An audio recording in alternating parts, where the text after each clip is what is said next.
Dieu, il est doté des plus beaux noms et des plus beaux attributs. J'en parlais récemment avec un contact en ce qui concerne le destin. C'est qu'en fait, qu'est-ce que la création? La création, c'est la manifestation de la perfection du Créateur. C'est-à-dire que Dieu, il manifeste sa perfection, bien sûr, c'est pas du monisme, hein, on se comprend.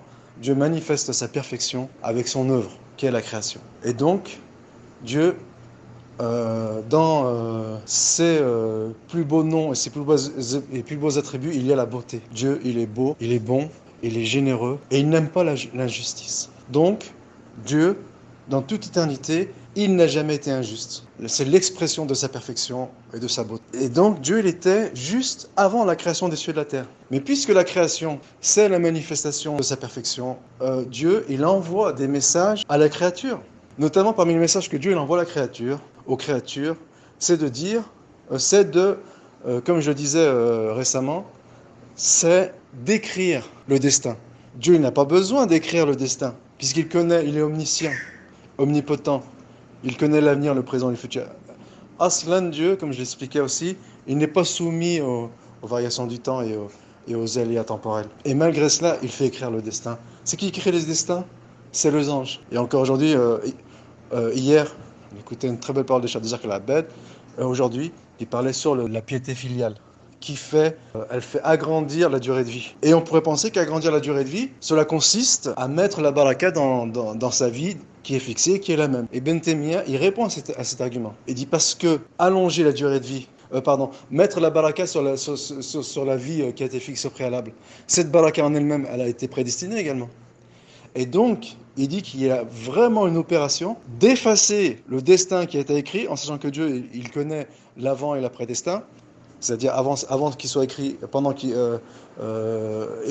cours de son écriture et après son écriture, il connaît le destin de toute éternité. Et donc, il s'agit d'effacer le destin, étant donné que les anges, eux, ne connaissent pas l'invisible, ils ne connaissent pas le futur, ils ne connaissent pas l'avenir, et de réécrire un nouveau destin. Mais ici, en faisant cette opération d'écriture, Dieu ne se rend pas service à lui-même. Non, il manifeste sa perfection à sa créature, en commençant par les anges. Dieu n'a pas besoin d'écrire. Dieu n'a pas besoin des créatures. Dieu n'a pas besoin du trône.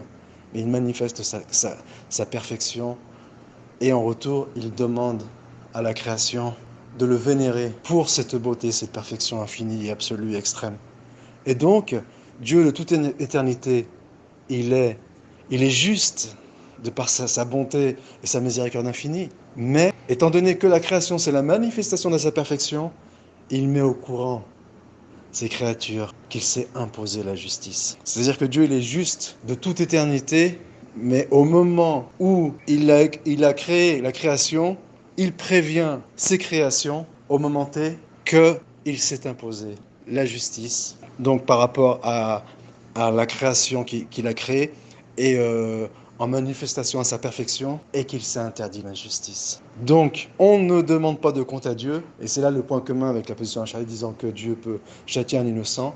Mais en même temps, si Dieu châtiait les hommes, son culte à la hauteur de sa gloire, et que s'il fallait ne serait-ce que faire un troc entre les 360 articulations qui animent l'être humain et par lequel il se réveille tous les matins et qu'il trouve intact tous les matins, juste ce bienfait, l'homme ne peut pas le rembourser à Dieu.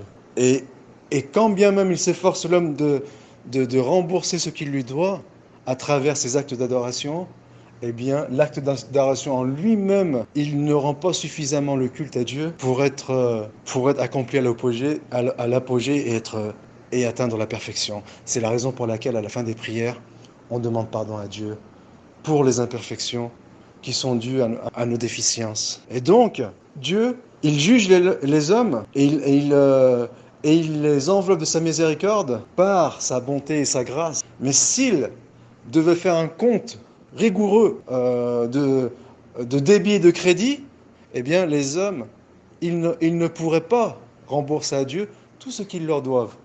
Et ça justifierait leur châtiment en enfer. Et en cela, si Dieu venait à les châtier, il ne serait pas injuste envers eux. Malgré cela, Dieu ne les châtie pas et il est bon envers eux. Et l'homme ne doit pas lui demander des comptes, puisque de toute façon, Dieu, il est bon par nature et il confirme cette bonté, cette beauté infinie, absolue, extrême, en s'imposant la justice, en sachant que matériellement, il pourrait le faire. Pourquoi? Parce que rien ne lui est impossible. Mais ça donne encore plus de valeur à sa beauté, c'est qu'il est capable d'être injuste et que personne ne peut lui demander de compte s'il venait être injuste, et malgré cela, il est juste. Non seulement il est juste, mais il ne juge pas les hommes par sa justice. En tout cas, les hommes qu'il a privilégiés et qui sont ses élus, il les juge par sa clémence et sa faveur. Et en cela, ils sont gagnants dans les comptes.